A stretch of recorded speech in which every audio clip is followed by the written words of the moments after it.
Ok, merci. Rebonjour mes élèves. Nous sommes revenus encore pour, n'est-ce pas, continuer le cours avec Excel.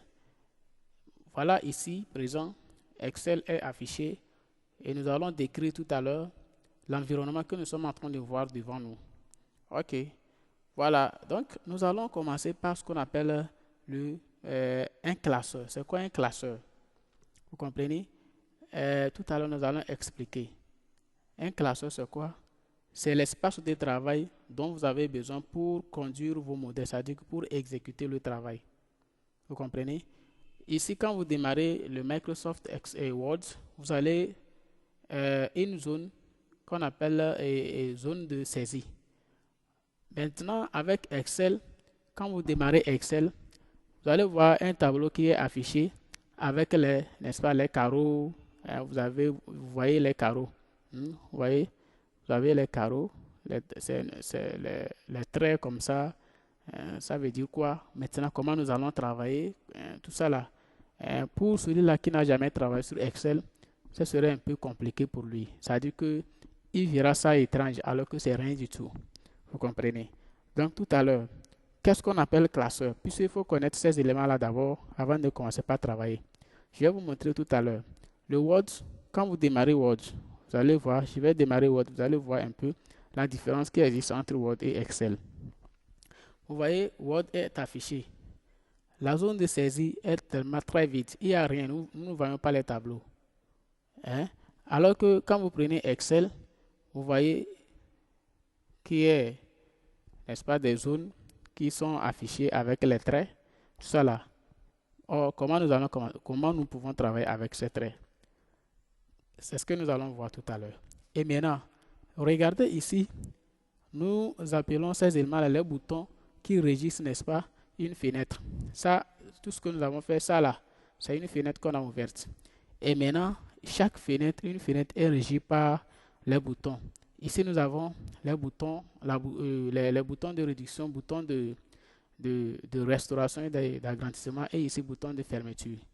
Au niveau d'Excel, nous avons aussi les boutons là, mais ici, vous allez constater que nous avons deux, n'est-ce pas, fenêtres qui sont en même temps empilées. Vous voyez, nous avons deux fenêtres. Voilà, ici, quand j'ai réduit celui-ci, ça c'est une première fenêtre. Quand j'ai réduit ça, on ne voit plus rien. Ces tableaux-là que vous voyez ne s'affichent plus. Nous avons un écran bizarre, ça dit que qu'il n'a plus. Ici, on ne peut pas écrire. Vous voyez? Donc, ça, vous allez au niveau de Word, il n'y a pas ça. Nous avons ça seulement au niveau d'Excel. Vous comprenez? D'accord. Alors, qu'est-ce que cela veut dire? On nous dit que c'est ça que nous appelons maintenant classeur. Cette feuille que vous voyez là, c'est ça qu'on appelle, n'est-ce pas, classeur. Mhm. Donc, c'est une feuille, n'est-ce pas? On dit les feuilles là, il contient, n'est-ce pas, plusieurs feuilles. Il contient plusieurs feuilles qui sont identiques. Hein, vous voyez? Je vais bouger ce qu'on appelle classeur et vous allez voir. Vous voyez? Je peux le bouger. Donc, ça, c'est le classeur. C'est le classeur, ça. Il est constitué de plusieurs feuilles. Ce n'est pas comme dans Word, quand vous saisissez les mots, les trucs tombent, mais ici, vous avez classeur qui est là avec plusieurs feuilles. Donc, lui, il est ce bouton qui régit ces fenêtres vers ici.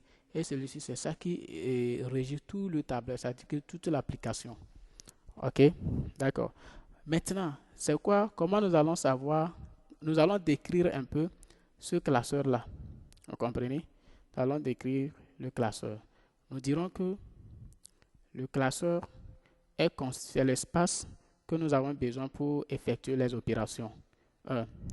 Maintenant, deuxième des choses, c'est le classeur est constitué de plusieurs feuilles.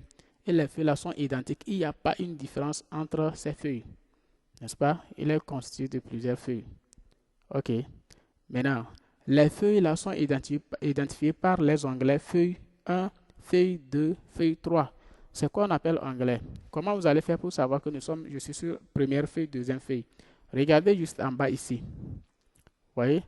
Je vais encore faire comme ça pour que tout le monde puisse voir bien Excel et le tableau. Vous voyez? Donc ici, nous sommes sur la première feuille.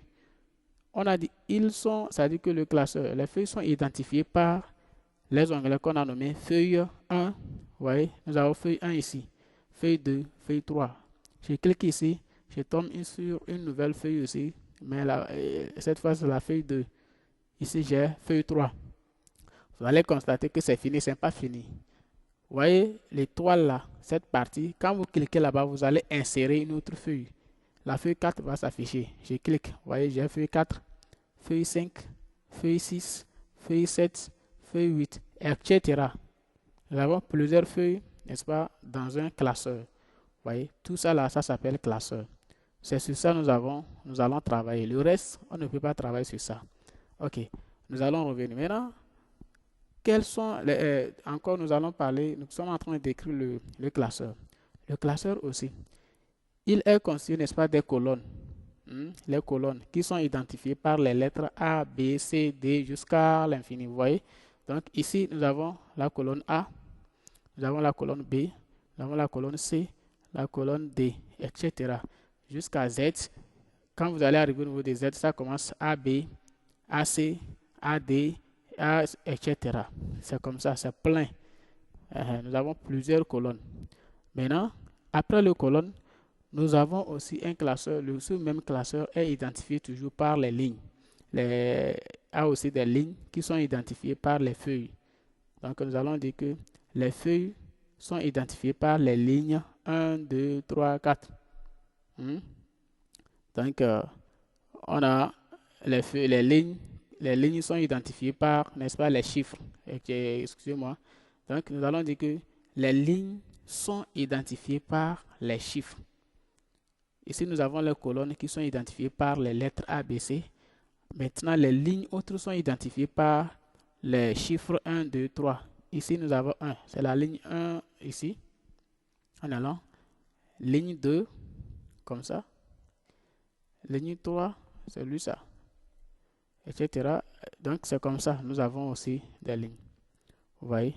Ok, voici un peu comment nous pouvons décrire le classeur. Donc, pour résumer ce que nous avons dit, un classeur, c'est l'espace dont nous avons besoin, n'est-ce pas, pour effectuer les opérations. Ce classeur est identifié par, n'est-ce pas, des lignes et des colonnes. Les colonnes sont identifiées par les lettres A, B, C, 2 jusqu'à Z. Les lignes maintenant sont identifiées par les chiffres 1, 2, 3. Et maintenant, ce classeur est constitué de plusieurs feuilles qui sont identiques, n'est-ce pas, nommées par feuille 1, feuille 2, feuille 3 jusqu'à la fin. Merci beaucoup mes élèves. Nous allons nous arrêter ici pour revenir et aussi parler des autres éléments de ce même classeur. Bien, à bientôt.